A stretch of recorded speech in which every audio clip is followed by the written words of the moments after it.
Oi galerinha, tudo bem com vocês? Meu nome é Mariana, sou plantonista de Química aqui do Poliado de Campinas e eu vim resolver esse exercício aqui com vocês. Bom, esse exercício é um exercício um pouquinho complicado, mas vamos ver se eu consigo clarear a ideia para vocês. Bom, o exercício ele fala que existem gases, tá? Ele te dá uma tabela com esses gases. Fala que esses gases se encontram em mesmas condições de temperatura e pressão.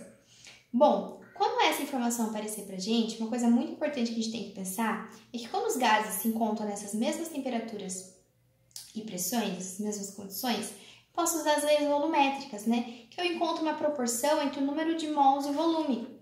Mas assim, ai Mari, precisava lembrar disso? É bom lembrar, tá? Mas o exercício, ele foi muito legal com você, ele falou assim, olha, quando eu tiver volumes iguais de gases, em mesmas condições de temperatura e pressão, eu vou ter o mesmo número de moléculas presentes nesse volume, tá? Ou seja, eu vou ter o mesmo número de mols. Então, o exercício fala isso pra você, tá bom? Lembra, gente, que o gás, ele vai sempre ocupar o volume de um recipiente, tá? Então, essa relação aqui também é válida para quando isso acontece, contanto que esteja sempre nas mesmas temperaturas, nas mesmas pressões. Tá bom? Então, vamos analisar a tabela, ó. Ele te deu essa tabela aqui. Eu fiz umas anotações na tabela, mas a gente já vai entender o que isso significa. Bom, se a gente usar isso aqui que o exercício deu pra gente, a gente vai, então, associar aqui volumes iguais, eu vou falar que eu tenho o mesmo número de mols, certo? Que é a mesma coisa de falar o mesmo número de moléculas. Vou usar o número de mols, porque o mesmo número de moléculas é muita coisa pra escrever, mas assim, vocês escolhem o que vocês querem fazer. Tá? Então, olha, eu olhei pro O2 e pro C2H4. Vi que os dois têm o mesmo número, tem o mesmo volume. Se eles têm o mesmo volume, significa que eles têm o mesmo número de mols. E aí eu escolhi um número de mols qualquer. Eu falei que, olha, quando um tipo desse gás tiver a um volume de 10, eu vou ter um mol de gás, tá bom? Então, eu fiz essa associação. Poderia fazer outra associação? Sim. Eu fiz essa associação só para facilitar nossas contas, porque aqui o que vai importar é a proporção, né, gente? Lembrando que esse volume é o volume que o gás vai ocupar e a tendência é sempre que ele ocupe o volume no local que ele está inserido, tá bom? Então, eu posso ter um mol ocupando 10 volumes, neste caso, assim como em outro caso hipotético, tá? Que não tem nada a ver com esse exercício, um mol ocupa 50 litros, tá bom? Se isso acontecer, é porque ele está ocupando o volume do recipiente, então, tá? É só para ficar claro que eu escolhi esse valor de 1 mol, tá? Então, vamos voltar para o exercício, tá?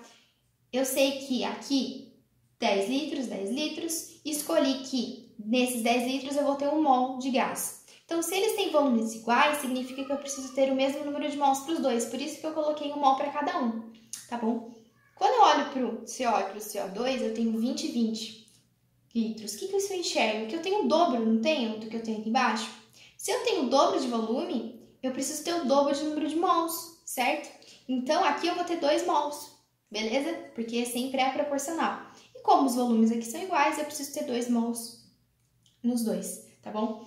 Uma coisa que a gente tem que analisar é 2 mols do quê? Perdão, são 2 mols do quê? 2 mols de CO, 2 mols de CO2, 1 mol de O2 e 1 mol de C2H4, tá bom? Mas o exercício, ele pergunta em qual dessas substâncias gasosas eu vou ter o número total de átomos iguais.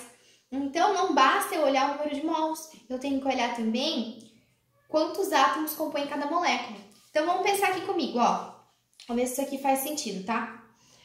1 mol de C2H4, vocês concordam comigo que eu vou ter 2 mols de hidrogênio, aqui tem um hidrogênio, tá?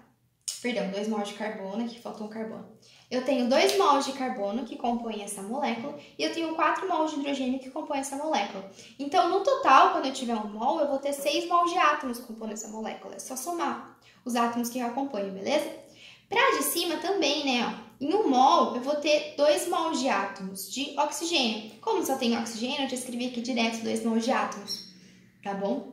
Então, aqui é mais fácil calcular. Agora, para esses dois eu tenho que tomar um cuidado. Eu preciso analisar a molécula sozinha, então, ó, 1 mol de CO teria 1 mol de carbono e 1 mol de oxigênio. Mol do quê? Mol de átomos, concorda comigo?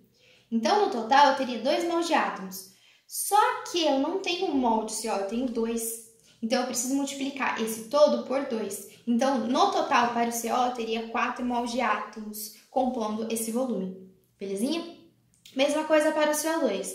Se eu tivesse 1 mol, eu teria 1 mol de átomos de carbono e 2 mols de átomos de oxigênio. No total, contabilizando 3 mols de átomos para 1 mol, porém eu tenho 2, então eu preciso multiplicar essa quantidade de mols por 2, tá bom? Então, no total, eu teria 6 mols de átomos.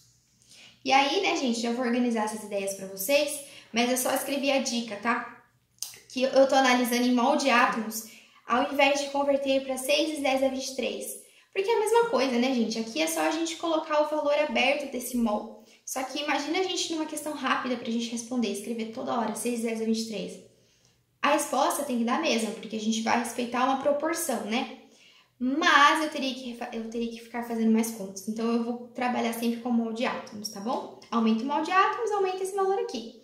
E aí, eu consigo enxergar quais deles vão ter o mesmo número de átomos. Bom, vamos organizar tudo isso aqui que a gente viu aqui, ó. Então, a gente chegou à conclusão que quando eu tenho 2 mols de CO, eu vou ter 4 mols de átomos, né? Foi essa conta aqui que a gente chegou. Quando eu tiver 2 mols de CO2, eu vou ter 6 mols de átomos. Foi essa continha que a gente chegou. Quando eu tiver 2 mols de átomos de O2, significa que eu tenho 1 mol de átomo. Perdão, eu tenho 1 mol de O2, beleza? E aqui, quando eu tenho 6 mols de átomos, para esse cara aqui, significa que eu tenho 1 mol dele. Tá bom, gente? Eu só peguei as informações das contas aqui e transferi para cá e organizei. Então, o importante é vocês entenderem o que aconteceu aqui, tá bom? Quando eu fiz isso, eu percebi que eu vou ter um número de átomos igual no C2H4 e no CO2, ó, 6 mols, 6 mols, 6 mols, 6 mols. Então, quem apresenta um número total de átomos iguais aqui? O C2H4 e o CO2, porque os dois apresentam 6 mols de átomos e 6 mols de átomos.